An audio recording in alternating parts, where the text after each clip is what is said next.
ರಾಜ್ಯ ಸರ್ಕಾರದ ಬೆಲೆ ಏರಿಕೆ ವಿರುದ್ಧ ರಾಜ್ಯ ಬಿಜೆಪಿ ಉಗ್ರವಾದಂಥ ಹೋರಾಟವನ್ನು ಮಾಡ್ತಾ ಇದೆ. ಅದರಲ್ಲೂ ಕೂಡ ನಿನ್ನೆಯಿಂದ ಜನಾಕ್ರೋಶ ಯಾತ್ರೆಯನ್ನು ಆರಂಭಿಸಿದೆ.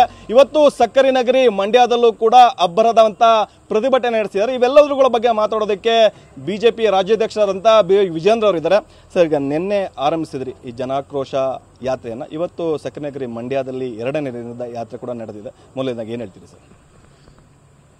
3 ಪ್ರಮುಖವಾಗಿರ್ತಕ್ಕಂಥ ಅಂಶಗಳನ್ನು ಇಟ್ಕೊಂಡು ರಾಜ್ಯದ ಈ ಜನವಿರೋಧಿ ಕಾಂಗ್ರೆಸ್ ಸರ್ಕಾರದ ವಿರುದ್ಧ ಒಂದು ಜನಾಂದೋಲನವನ್ನು ನಾವು ಮಾಡ್ತಾ ಇದ್ದೇವೆ.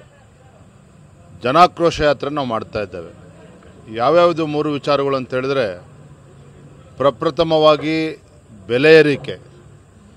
ಯಾಕೆಂತಂದರೆ ಸನ್ಮಾನ್ಯ ಮುಖ್ಯಮಂತ್ರಿಗಳು ಸಿದ್ದರಾಮಯ್ಯವರು ಮುಖ್ಯಮಂತ್ರಿಗಳಾದ ನಂತರದಲ್ಲಿ ಕಳೆದ 20 ತಿಂಗಳಲ್ಲಿ 50ಕ್ಕೂ ಹೆಚ್ಚು ಅಗತ್ಯ ವಸ್ತುಗಳ ಮೇಲೆ ಬೆಲೆ ಏರಿಕೆಯನ್ನ ಮಾಡಿದ್ರು. ಅಭಿ ಪಾರ್ಟ್ನರ್ಶಿಪ್ ಫರ್ಮ್ ಸ್ಟಾರ್ಟ್ ಮಾಡಬೇಕಾ ಅಥವಾ ಪ್ರೈವೇಟ್ ಲಿಮಿಟೆಡ್ ಕಂಪನಿ ಸ್ಟಾರ್ಟ್ ಮಾಡಬೇಕಾ? ಕನ್ಫ್ಯೂಷನ್ ಯಾಕೆ? ಒಬ್ಬ ಎಕ್ಸ್ಪರ್ಟ್ ಜೊತೆ ಮಾತಾಡು. ಎಕ್ಸ್ಪರ್ಟಾ? ಎಲ್ಲಿ? Boss Vala. Boss Vala, B the boss ಇದ್ದಾರೆ. 2ನೇ ವಿಚಾರ, ಮುಸಲ್ಮಾನರಿಗೆ 4% ರಿಸರ್ವೇಷನ್ ಅನ್ನ ಸರ್ಕಾರಿ ಕಾಮಗಾರಿಗಳಲ್ಲಿ ನೀಡಿದ್ದಾರೆ. ಈ ವಿಚಾರವನ್ನು ಕೂಡ ನಾವು ಇಟ್ಕೊಂಡಿದ್ದೇವೆ, ಜನರ ಮುಂದೆ ಹೋಗ್ತಾ ಇದ್ದೇವೆ. ಪರಿಶಿಷ್ಟ ಜಾತಿ ಪರಿಶಿಷ್ಟ ಪಂಗಡಗಳ ಅಭಿವೃದ್ಧಿಗೆ ಮೀಸಲಿಟ್ಟಿರ್ತಕ್ಕಂಥ ಹಣ 38,000ಕ್ಕೂ ಹೆಚ್ಚು ಕೋಟಿಗಳು ಹಣ ಇವತ್ತು ಬೇರೆ ಬೇರೆ ಕಾರ್ಯಕ್ರಮಗಳಿಗೆ ಇವತ್ತು ವರ್ಗಾವಣೆ ಮಾಡಿಕೊಂಡಿದ್ದಾರೆ. ದುರುಪಯೋಗನೂ ಕೂಡ ಆಗಿದೆ. ಈ 3 ಪ್ರಮುಖ ಅಂಶಗಳನ್ನು ಹಿಡ್ಕೊಂಡು ಈ ಜನವಿರೋಧಿ ಕಾಂಗ್ರೆಸ್ ಸರ್ಕಾರದ ವಿರುದ್ಧ ನಾವು ಜನಾಂದೋಲನವನ್ನು, ಜನಾಕ್ರೋಶ ಯಾತ್ರೆಯನ್ನು ನಾವು ಮಾಡ್ತಾ ಇದ್ದೇವೆ.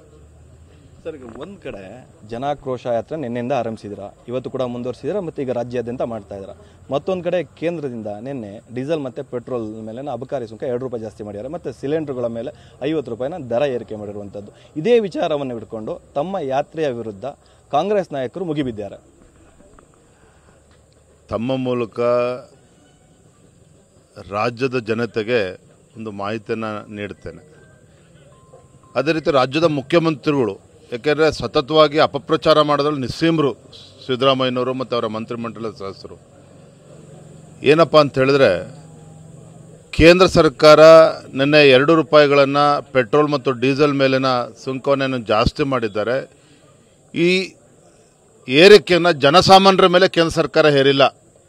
ಈಗಾಗಲೇ ತೈಲ ಕಂಪನಿಗಳು ಅಥವಾ ಕೇಂದ್ರ ಸಚಿವರು ಸ್ಪಷ್ಟನೆ ನೀಡಿದ್ದಾರೆ. 2 ರೂಪಾಯಿಯನ್ನು ಜಾಸ್ತಿ ಆಗಿದೆ. ಅಂತಾರಾಷ್ಟ್ರೀಯ ಮಾರುಕಟ್ಟೆಯಲ್ಲಿ ಇವತ್ತು ಜಾಸ್ತಿ ಆಗಿರೋದ್ರಿಂದ ಇಲ್ಲೂ ಕೂಡ ಅನಿವಾರ್ಯವಾಗಿ 2 ರೂಪಾಯಿ ಜಾಸ್ತಿ ಆಗಿದೆ. ಆದರೆ ಅದರ ಭಾರವನ್ನು ಜನಸಾಮಾನ್ಯರಿಗೆ ಹೇರಿಕೆ ಮಾಡಿಲ್ಲ. ಇದು ರಾಜ್ಯದ ಮುಖ್ಯಮಂತ್ರಿಗಳು ಗೊತ್ತಿರಬೇಕು. 2ನೇ ಅಂಶ, ಗ್ಯಾಸ್ ಸಿಲಿಂಡರ್ ಮೇಲೆ 50 ರೂಪಾಯಿ ಜಾಸ್ತಿ ಮಾಡಿದ್ದಾರೆ ಅಂತೇಳಿ ಪ್ರಚಾರ ಮಾಡ್ತಾ ಇದ್ದಾರೆ, ಅಪಪ್ರಚಾರ ಮಾಡ್ತಾ ಇದ್ದಾರೆ. ಆದರೆ ವಾಸ್ತವಿಕ ಸತ್ಯ ಏನು ಅನ್ನೋದನ್ನು ಕೂಡ ಮುಖ್ಯಮಂತ್ರಿಗಳು ಅರ್ಥ ಮಾಡ್ಕೋಬೇಕು. 2023 ಮಾರ್ಚ್ನಲ್ಲಿ ಇದೇ ನರೇಂದ್ರ ಮೋದಿಜಿ ಸರ್ಕಾರ 2023ರಲ್ಲಿ ಒಂದು ಸಿಲಿಂಡರ್ ಬೆಲೆ ಎಷ್ಟಿತ್ತು? 1,107 ರೂಪಾಯಿ ಇತ್ತು. 23 ಮಾರ್ಚ್ನಲ್ಲಿ 1,107 ರೂಪಾಯಿ ಏನಿತ್ತು, ಆಗಸ್ಟ್ 23ರಲ್ಲಿ 907 ರೂಪಾಯಿ ಆಗಿದೆ. ಅಂದರೆ 200 ರೂಪಾಯಿಗಿಂತ ಹೆಚ್ಚು ಕಡಿಮೆ ಆಗಿದೆ. ತದನಂತರದಲ್ಲಿ ಅದು 800 ರೂಪಾಯಿಗೂ ಕೂಡ ಇಳಿಸಿದ್ರು ಇದೇ ಕೇಂದ್ರ ಸರ್ಕಾರ, ನರೇಂದ್ರ ಮೋದಿಜಿ ನೇತೃತ್ವದ ಭಾರತೀಯ ಜನತಾ ಪಾರ್ಟಿ ಸರ್ಕಾರ. ಈಗ 50 ರೂಪಾಯಿ ಜಾಸ್ತಿ ಆಗಿದೆ. ಮತ್ತು ಉಜ್ವಲ ಯೋಜನೆ, ಇದು ನರೇಂದ್ರ ಮೋದಿಜಿಯವರ ಕನಸು, ರಾಹುಲ್ ಗಾಂಧಿಯವರ ಕನಸಲ್ಲ.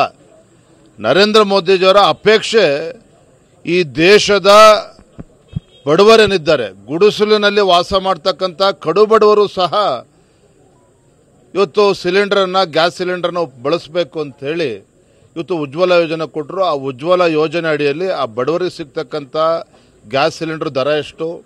500 ರೂಪಾಯಿ. ಅದಕ್ಕೆ ಇವತ್ತು 50 ರೂಪಾಯಿ ಜಾಸ್ತಿ ಮಾಡಿದ್ದಾರೆ. ಒಟ್ಟಾರೆಯಾಗಿ ಅಂತಾರಾಷ್ಟ್ರೀಯ ಮಟ್ಟದಲ್ಲಿ ಕಚ್ಚಾ ತೈಲದ ಬೆಲೆ ಜಾಸ್ತಿ ಏರಿಕೆ ಆಗಿದೆ. ಪೆಟ್ರೋಲ್ ಡೀಸೆಲ್ 2 ರೂಪಾಯಿ ಜಾಸ್ತಿ ಮಾಡಿದ್ರು, ಜನಸಾಮಾನ್ಯರ ಮೇಲೆ ಅದನ್ನು ಭಾರ ಹಾಕಿಲ್ಲ. ಗ್ಯಾಸ್ ಸಿಲಿಂಡರ್ 1,600 ರೂಪಾಯಿ ಇದ್ದದ್ದು ಇವತ್ತು 800 ರೂಪಾಯಿ ಬಂದಿದೆ, 850 ರೂಪಾಯಿ ಬಂದಿದೆ. ಇದು ವಾಸ್ತವಿಕ ಸತ್ಯ. ಇದನ್ನ ಮರೆಮಾಚತಕ್ಕಂಥ ಕೆಲಸ ಈ ಕಾಂಗ್ರೆಸ್ನವ್ರು ಮಾಡ್ತಾರೆ. ಯಾಕೆ ಮಾಡ್ತಾರೆ ಅಂತ ಹೇಳಿದ್ರೆ, ನಾನು ತಮ್ಮ ಮೂಲಕ ಮುಖ್ಯಮಂತ್ರಿ ಹೇಳ್ತೇನೆ, ಇವರೆಲ್ಲೋ ಒಂದು ಕಡೆ ಬೆಲೆ ಏರಿಕೆ ಮಾಡೋದಕ್ಕೆ ಒಂದು ತಜ್ಞರ ಸಮಿತಿಯನ್ನೇ ಮಾಡ್ಕೊಂಡು ಕೂತಿದ್ದಾರೆ ಸಿದ್ದರಾಮಯ್ಯನವರು. ಈ ರೀತಿ 50 ಅಗತ್ಯ ವಸ್ತುಗಳ ಬೆಲೆ ಜಾಸ್ತಿ ಮಾಡಿದ್ದಾರೆ ಅಂತ ಹೇಳಿದ್ರೆ ಇದು ಜನವಿರೋಧಿ ಸರ್ಕಾರ ಅಂತ ಹೇಳಿದ್ರೆ ಇನ್ನೇನು ಹೇಳಕ್ ಸಾಧ್ಯ ನಾವು? ಹಾಗಾಗಿ ನಮ್ಮ ಭಾರತೀಯ ಜನತಾ ಪಾರ್ಟಿ ಹೋರಾಟ ಎಲ್ಲ ಜಿಲ್ಲೆಗಳಿಗೂ ಕೂಡ ನಾವು ಹೋಗ್ತಾ ಇದ್ದೇವೆ.